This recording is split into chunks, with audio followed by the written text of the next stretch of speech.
Kunin ko na rin po ang reaksyon ng palasyo tungkol sa sinabi ni VP Sara. Hindi ho kumbinsido ang Vice President sa isinasagawang investigasyong ito ng Pangulo.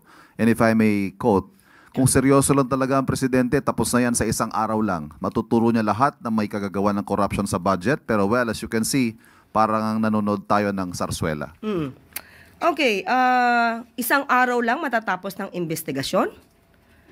That is absolutely preposterous. Ang Pangulong Marcos Jr., hindi po siya nagsasagawa ng investigasyon ala tokhang way.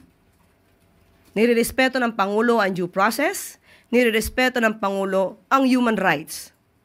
So kaya po dumadaan ang lahat sa proseso. Kung isang araw lang po dapat ito na imbestigahan, sana po ay ito ay kanyang nasuggest noon sa kanyang ama dahil mismo ang dating Pangulong Duterte ay umamin na maraming ghost projects rampant noon. This is November 2020 inilabas. Pero may nasibakbang secretary ng DPWH sa panahon niya.